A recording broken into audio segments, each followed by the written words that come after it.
Hey everybody, welcome to Neil Talks. My name's Neil and it's time to talk The Expanse. I've just finished watching episode 7 of season 4. This is going to be a pretty short preamble because I am so eager to dive into this episode. Everything is going wrong everywhere. Christian, her numbers are slipping in the upcoming election. The polls don't look good. She just authorized an ill-fated Marine attack on a civilian freighter in an effort to capture or kill Marco and Naros. In orbit around Illis, Naomi and Alex are trying to figure out a way to save the Belter settler ship, which is in decaying orbit and in danger of burning up in the atmosphere, and down on the surface of Illis. Well, actually under the surface of Illis, because the surface of Illis is flooded right now because of the massive earthquake that happened a couple of episodes ago and the resulting tsunami. Everyone's trapped in this horn, this archaeological horn, this remnant of the proto-civilization, and they're getting sick. Their eyes are infected with some microorganism. There's poisonous slugs that kill just with contact. There's tensions between the Belters and the RCE Earthers. And Murtry's just revealed that Holden has to go. Holden, who seems to be the only person who still has his unaffected eyesight. He's not infected. These microorganisms are leaving him alone for some reason. And it has to relate to the title of this episode, because this episode is called The One-Eyed Man, which is an interesting enough title on its own. There's certainly some one-eyed men from mythology, whether you want to look at like the Cyclopses or whether you want to look at gods like Odin. But what it does for me is it prompts that phrase, in the land of the blind, the one-eyed man is king. And we are about to be the land of the blind. Everybody's eyesight is degrading quickly. People are going to start going blind. It's already happened to some. It's happening to everyone except Holden.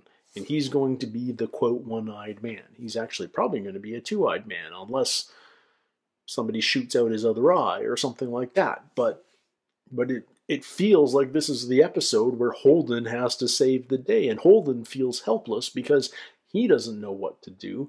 The only time he knows what to do is when Miller talks to him, when Miller tells him what the next step is. And we need to find that out. We need to find out how to turn this planet off. Maybe allowing the fusion drives of the ships in orbit to be to work again. Maybe to find a way to drain the water. What is the purpose of Illis? Because it seems very clear at this point that Illis is a manufactured planet. It's a remnant of this proto-civilization, and life has just sort of regrown on it since the proto-molecule civilization was destroyed billions of years ago. But what is Illis's purpose then?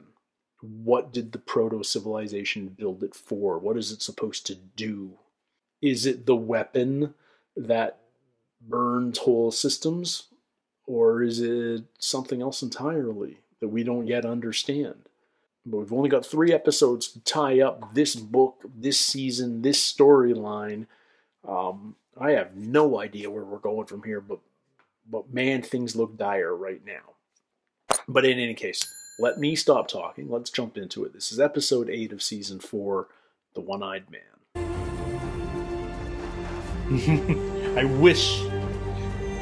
I wish we didn't know when Thomas Jane's going to show up on this show. It would be so much better if I wasn't anticipating him. I mean, you're always anticipating because it's like Holden needs to talk to Miller, but now I know it's happening this episode. It's a bit of a bummer. I wouldn't have pictured her to be a meditator. Look at that wardrobe. I want to see her jewelry rack, though. It's been running on every newsfeed in the belt.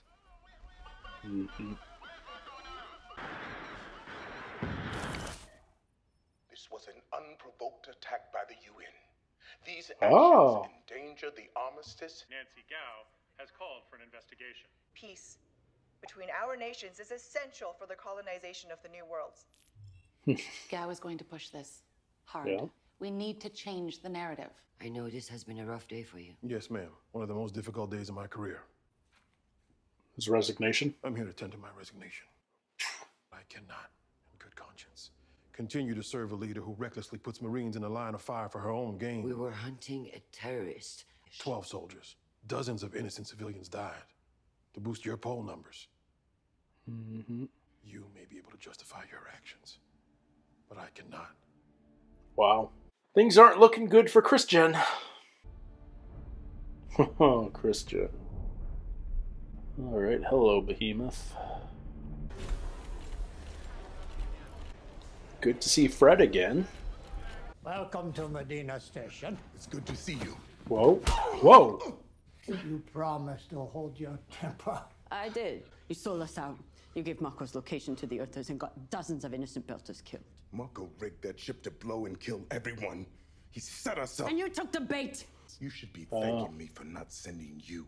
Back channeling our information to the UN was the Fred was the leak. You turned Marco into a goddamn hero. I trusted you with my vote, and you chose to let him go. You're putting this on me? All have enough blame to share. And even more problems to solve, so politics be damned. I like the dynamic between these three. You can do it without me. Oh. I quit. Wow. Okay, looks like the water's receding a little bit. How many dead are we looking at?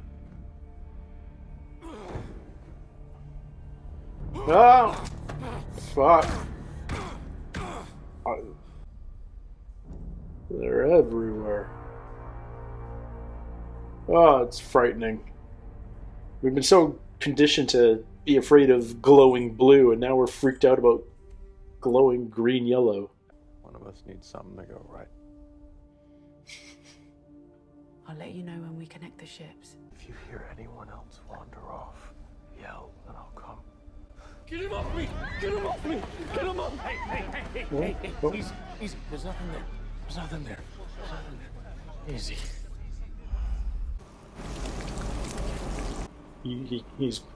He's blind. Oh. You got them all. They're dead. I'm just sending a message to the rest of them. Oh. Let me borrow the torch. I might need it. I'm keeping it. Oh, I don't like seeing scared Amos. What did the results say after analyzing our friend? Will you tell me? She's gone too. Yeah. There has to be something we're missing. Understood. Captain Nolan, even blind, we'll be safer up there without these slugs fooling us. Agreed. Not leaving the Belters behind. Thank you, Captain. Oh. If this is a love him and leave him situation, just know you're gonna miss out on waffles. Grab a coffee downstairs. I got pancakes too, if that's more your thing. No, he's good. What's the rush? I got a job interview. Oh. Ice mining. Out on Europa. Oh. How about we do waffles tonight? Yeah, sure. All we have to do is babysit the package until we make the handoff. That's it. That's it. What's the catch? What's the package? For the money we're getting, it doesn't matter. You mean we're getting paid not to ask questions, is that it? Pretty much. I'm fine with that. It feels low. The cable from breaking while the Rossi is pulling. Titan's too fast. The stress will snap it. If that happened, we still have time to bring everyone from the barb here. We're approaching the barb. It is time for us to make our way down. I feel like you should get as many people off the barb as you can onto the Rossi before you start this maneuver. I love these random corporate logos and stuff just to remind us that ultimately this is all about money. Thanks for hating your parents. You might save us all from being fucked. So they only got 800 meters. They wanted a kilometer. Ugh. We're giving you food and meds to help the Belters, but at some point we're going to run out. And we're going to have to cut our losses. Oh. I think someone walked away. That way. Amos? Amos! Yeah, oh god. Amos! Oh, dude. The bare arms, man. Whoa. Oh, Amos. Looks terrifying in the blue light. The black light. You know what I mean. We've never seen him afraid. As long as we're still breathing, we're alive. I can't lose you. Dang. Murdering innocent people, our own people, in exchange for peace with the Innas. I hope Marco's wrong about our future, but I fear he's not. The future, our future, cannot be built on violence. You sound like a politician. No, I'm just old. How much do we love I'd offer Ashford, you the job guys? of running this place, Kay. Yeah, but I declined. I am going to hunt down Marco and kill him. I am eager to see his pretty face floating outside the airlock. I am going to need a good XO. The job is yours, Oh, if you want it. interesting. They're both gonna go pirate hunting. Isai. Hey, Hey, come on in. Didn't expect him to have a family. something's not right. It's too easy and there are too many unknowns. We're not walking away. Beltran said there was nothing lethal. But you don't know for sure. If I take this job, I'll make enough money to leave. Leave? One last And job. go where? The Yeah. ring gate. But I don't want to be stranded here. What are you talking about? Those planets are habitable. There's no reason why Mars should continue terraforming. And when the best and brightest start leaving, it's going to be just people like you and me left on this rock. Mars is changing. It's not dead. Mars died the moment they discovered those new worlds. Huh. Mars promised a garden for everyone. I was a good Martian my entire life. But the garden's on another world. You can't get your family off the planet if you're dead. If you want out, just say so. You don't owe me anything anymore. Okay. But she's got his back. I think. It's okay if you're scared. When I was 5, I lived in a basement, and I'd have nightmares. And when I woke up and opened my eyes, everything was still black. That's when they came in. And there was nothing I could do about it. Man. There's nothing we can do now except sit in the dark and wait to die.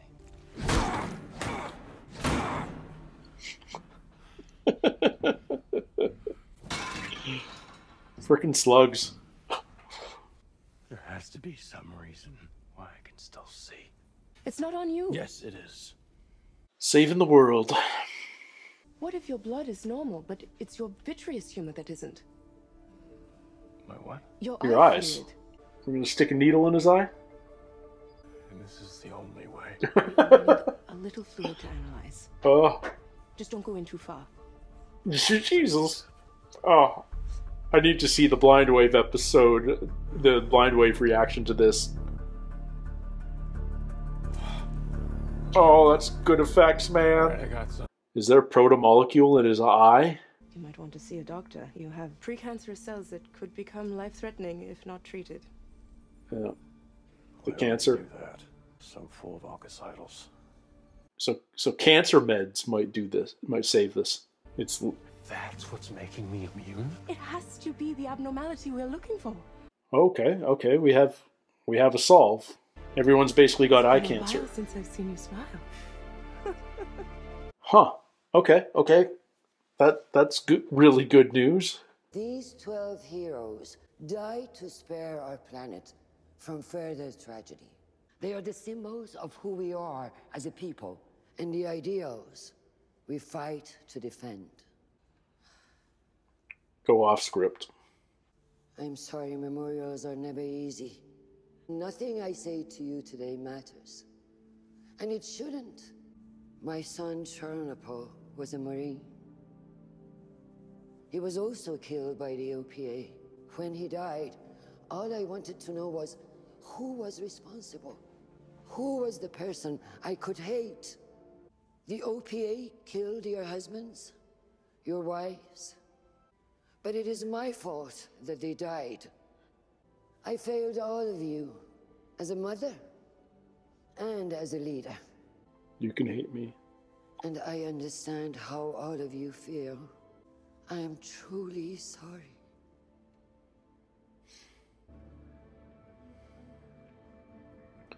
How is that going to be received politically? What does that do to the polls? I hate that that's where my mind goes, but that's certainly what has to be considered by some. I got placed in the terraforming project. Got the third highest score in the chemical engineering exam. That's great. I'm happy for you. The Martian dream isn't totally dead. I'm doing my duty for Mars. Yeah. How long will the best and brightest stay once the floodgates open? Ice cream, whipped cream. Did you get the job? That wasn't a topping choice. Let's eat and we'll talk. So that's a yes then. I leave next week. Good for you. But if you're in such a rush to leave, you should probably just go now. No, don't do this. I'm not doing anything. I want you to come with me. What? Listen, I'm not judging you, all right? I know we all gotta do what we gotta do to get by. I'm just saying, I know this is not who you really are. Oh yeah, that's what you know. So you think I need to be fucking saved? You don't get it. You're still buying into the bullshit. The dream of Mars is dying. So stealing and getting yours, that's the answer? Wow. Everything we've ever fought for has been for nothing. You really believe that? The dream is dead. At least hers is.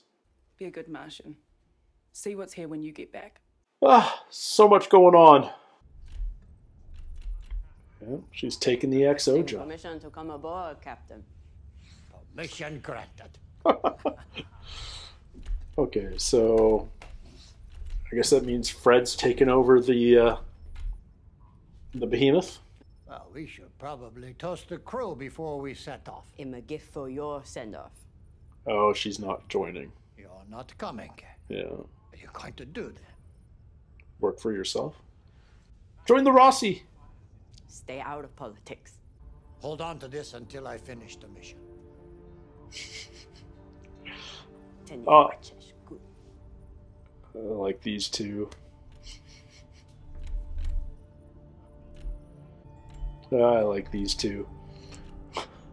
But this also means that Ashford can die. I feel like if Drummer was on that ship, there's a bit of plot armor, but I feel like Ashford can die going after him. Going after Marco. All set and ready to go. Roger that. Hookup is on its way. Okay. Send a little drone to grab the cable. Bringing her home.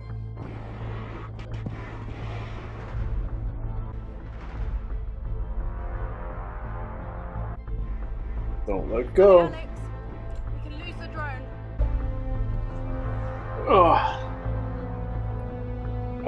I love how much tension there. Oh, I love that walking around corners stuff too. But I love how much tension there is just to what's essentially, you know, an Adam Savage tested how-to video. It just happens to be in space, and we've now tethered one ship to another. Cable's connected. Copy that. Frickin' tension. Here goes nothing. I feel like I wouldn't want to be anywhere near that cable, considering how much tension must be on it. If it snaps, it's a death trap to anything nearby. Okay. It's working, it's working. Is this the good news episode? Hey guys, it's working. Is it that easy? Okay.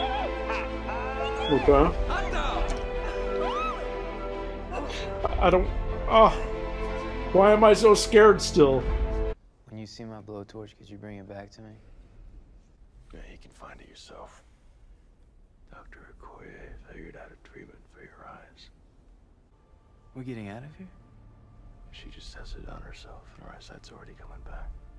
I didn't think you could pull it off. The one-eyed man is king. Now I can say I took you in a fight. You can say whatever you want. I love these two. Look how tight they are now. Are we out? Is it dry? Just. Something good finally came out of being on Eros. Huh. All we did was buy ourselves more time. And that's what we're going to keep on doing. Yeah. Just buy time. Okay, this is actually a feel-good episode. I feel like there's a bad turn coming still. Maybe. Miss Gao, do you have any comments on the new images from New Terra? Do they change your position on the ring gate and exploring new worlds? What new images? What's come out? What's made it back? We do know that opinions around the world dramatically changed about the ring gate since these images from New What's Terra happened? became public. An investigation of the security breach is currently underway. Did she? Who leaked them? Did she? Did you leak the images from New Terra? Yeah.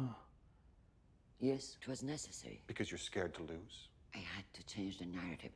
What's her... This isn't about the ring world. It's about your pride.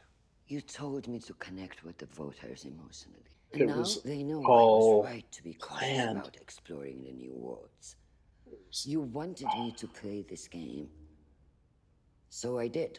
There is nothing righteous in winning this way. I did what needed to be done. You used our son's death for political advantage. That wasn't a lie. She still, Every word was the truth. still used it. Okay. Let's start saving eyes. Oh, we're going to talk about Christian in the aftermath, guys, because dang. Alright. Everyone's getting their eyes back. And then we're getting out of here, right? Right? But what's Mercury going to do now? Has the light shuttle been prepared with a proximity detonator? Proximity detonator? I hope Amos's hearing is good. There he is. Where the hell have you been? Oh. What the fuck did you do? What is wrong with Miller?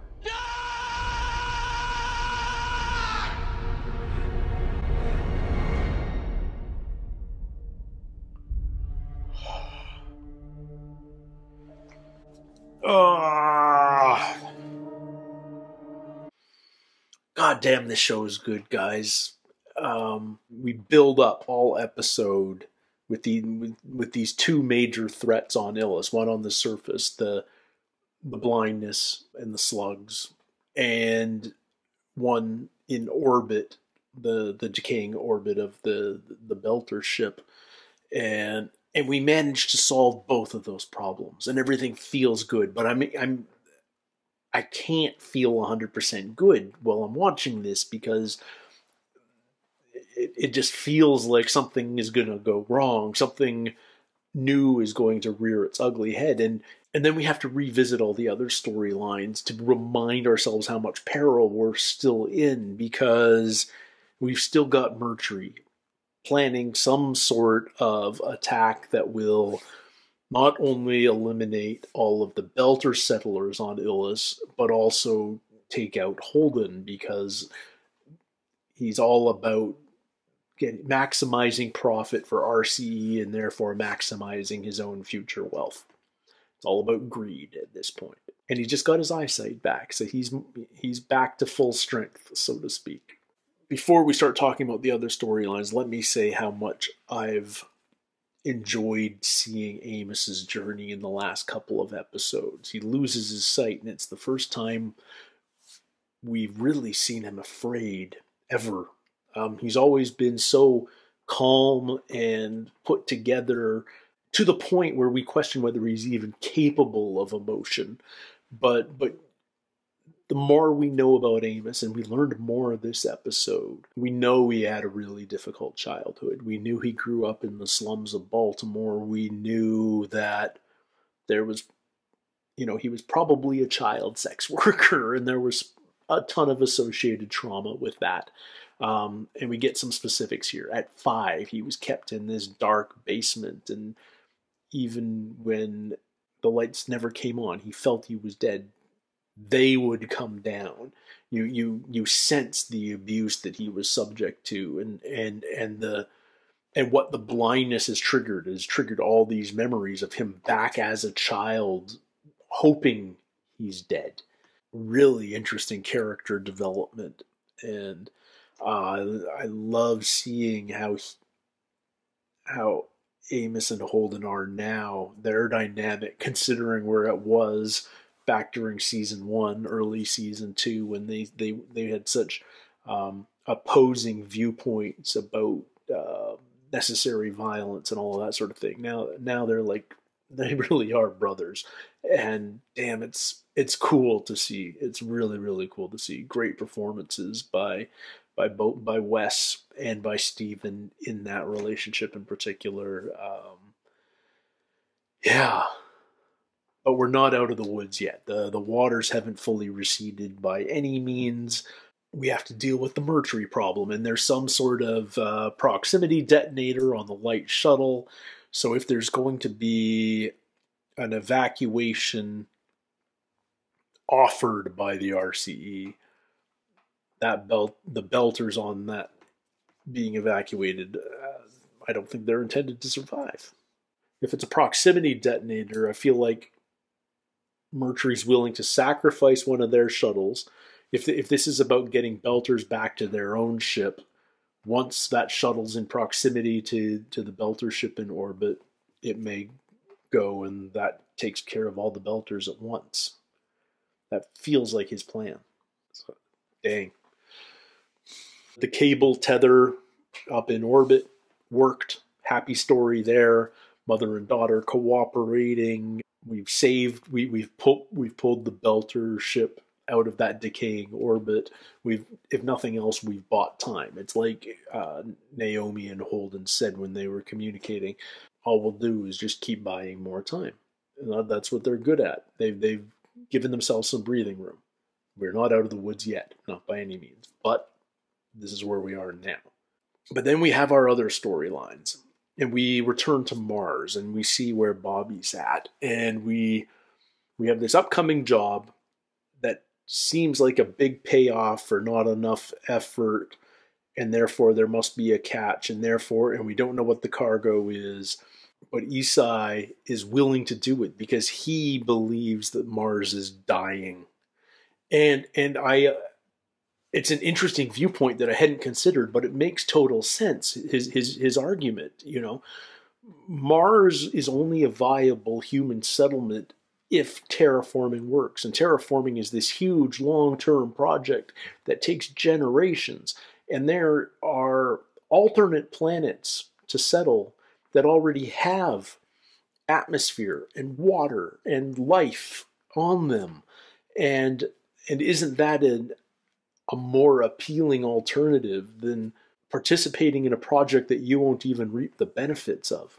What's going to happen to Mars's best and brightest when the floodgates open and we can start traveling through the rings to all these other worlds? When that happens, Mars dies. And Bobby sees that writing on the wall too. Obviously that so seriously conflicts with her long-held belief that she's a good Martian. She serves Mars. Everything she does is for Mars, and now Martian society seems to be giving up on Mars. But there's hope. Her nephew David just got accepted into the terraforming project. He's one of those best and brightest, and for now at least, he's excited to be part of Mars's future. But how long will that last? Yeah, Bobby's been going through this crisis all season, and it's been a low-key crisis because she's a soldier. She's not one to wear her emotions on her sleeve, but she's been dealing with this whole thing of, what does it mean to be a Martian? Am I a real Martian? If I have doubt in Mars, do I belong on Mars? I hope that it all leads to her ultimately joining up with the Rossi, because don't we all want to see that? But I love that it's not a short-term decision. I'm so glad in retrospect that like this could have been a thing that worked itself out in an episode or two at the start of the season, and that could be that. But no, we're spending all season figuring out letting Bobby figure out where she belongs and what she believes in and what she wants to do. If that isn't serving Mars. So I think we all hope that it turns into her on the Rossi, but I don't think it's guaranteed yet. I don't think it's guaranteed by any means. Another storyline. Ashford and Drummer on the Behemoth. Fred Johnson shows up. Fred is the one that leaked Marcos's position to the UN and the failed raid, and then took advantage of it by stirring up OPA sentiment, possibly steering more people to Marco's cause. And Drummer does a really good job of succinctly summing it up at the end. She wants out of the politics of the belt. She's been affiliated with Dawes or Johnson for too long. She's tied in with these mixed allegiances between peace treaties with the Inners versus loyalty to the all Belter factions. She's done with it. She has an option to go join Ashford in. Ashford's leaving the Behemoth too. He's going to be out looking for Marco, on the hunt for this pirate, this terrorist. And he offers her the position of his right-hand man. So a fun potential, role reversal there. And yet we love Ashford and Drummer together ever since the episode where they're trapped together in the cargo bay, pinned by that giant machinery. I've loved them as a duo. Very interesting, character exploration between those two characters. And so part of you wants to see, okay, let's flip the roles. Let's get them out there and have them actively hunting this new villain to the OPA, this Marco. And no, she turns it down. She doesn't want that either. So what does she foresee in her future? Does Drummer end up on the Rossi? How cool would that be? Because we love Kara G. And it may be one of the few times on this show where she put on a proper grin when we were having that chat with Ashford out on the gantry, looking over the whole interior drum of the Behemoth. It's weird seeing it. It's weird seeing certain characters that we love on TV finally smile. I commented when I was doing a Fringe reaction not so long ago, seeing Lance Reddick smile. So weird. Kara G's a little bit the same. I mention that because, unrelated to this show entirely, but this is the first reaction I've done since it happened. Lance Reddick died yesterday. And he's been, one of the main characters of one of my favorite shows of all time, The Wire. I'm really enjoying his work on Fringe. He's a lot of fun in the John Wick movies, and now he's gone. And it's a freaking bummer. He's one of those sorts of character actors that never received massive fame or acclaim, but was so good at what he brought to all of his projects. And shout out to Lance Reddick, apropos of nothing in this reaction. But Kara G kind of brings some of that same energy, that real icy cold efficiency, steeliness, that hardened resolve. It's fun seeing her smile. So what does Drummer's future hold? What happens if we get Drummer and Bobby on the Rossi in season 5? I feel like that's too big a wish list, but both of those things are on the table right now, so maybe. But I feel like that's too much wish fulfillment if that happens. So that means one of those stories has to go sideways, and I don't know how. The other thing I said in the reaction when we know that Ashford and Drummer are going their separate ways. I feel like it makes Ashford expendable, which is such a shame because what a fascinating character he is. He when we first meet him, he feels like such an antagonistic force opposed to Drummer and Naomi on the Behemoth. You know, he's Dawes's man versus Drummer being in the Fred Johnson camp. Maybe he wants control of the ship. Maybe he's manipulating things behind her back. But their relationship has evolved and turned into this one of, you know, real respect and loyalty and friendship under fire and all of that.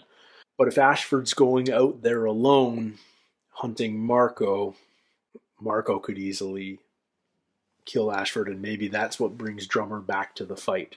A bit of vengeance to, avenging Ashford. And I mean, obviously, I'm extrapolating and guessing here, but I could see that storyline happening.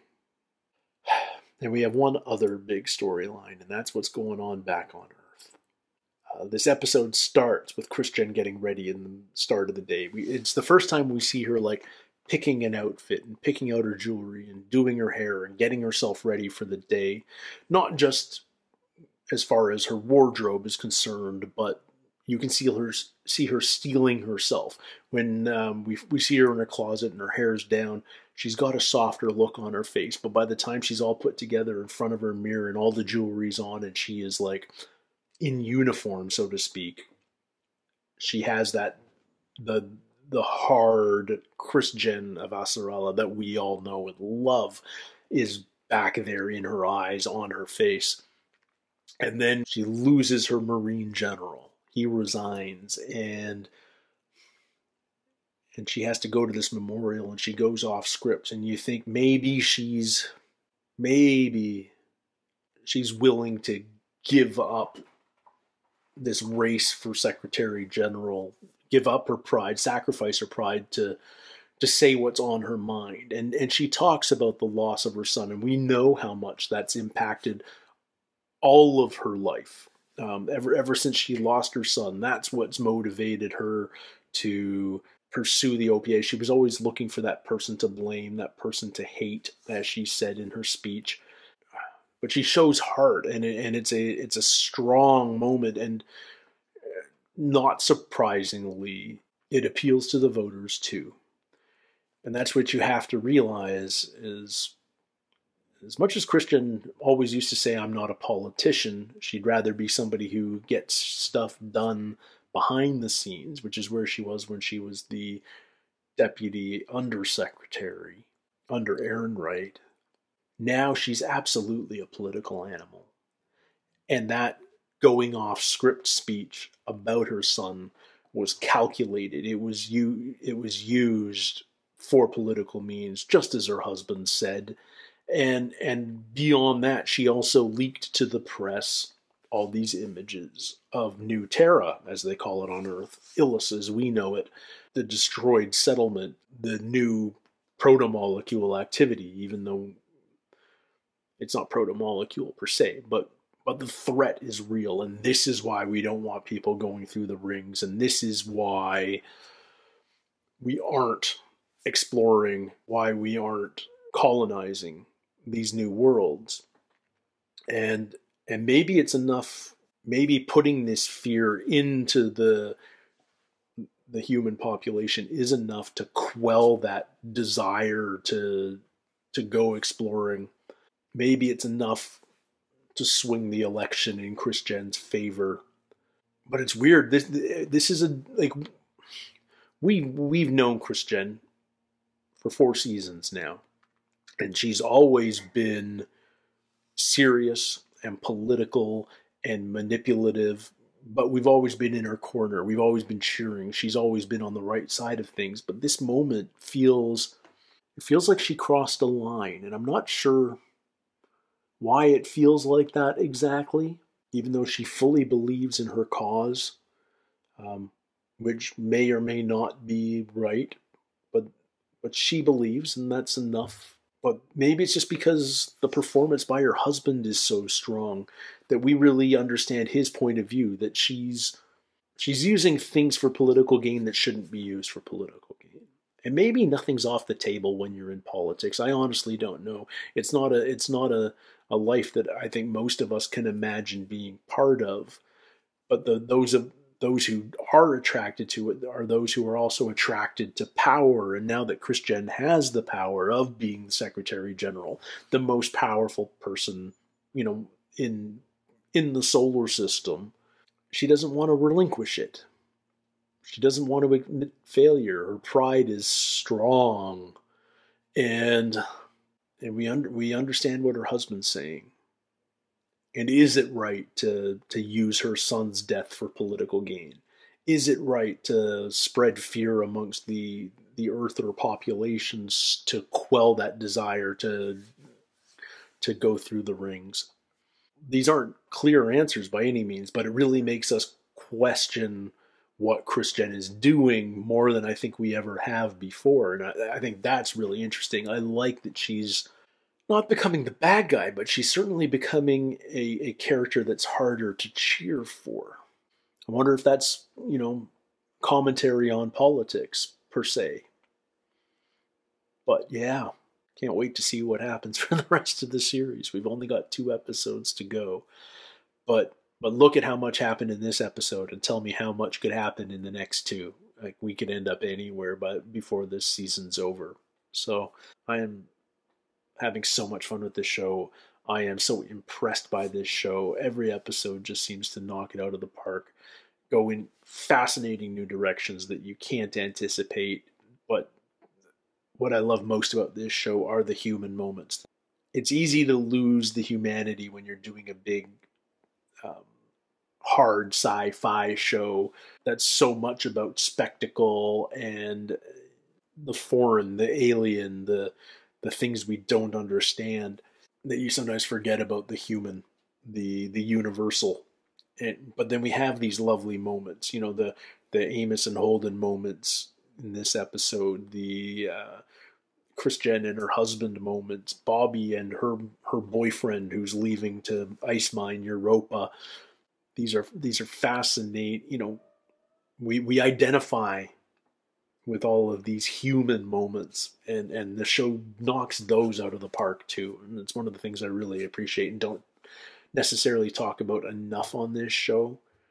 But I think it's the primary reason why I keep coming back to this show and loving every episode and being so excited to react to more.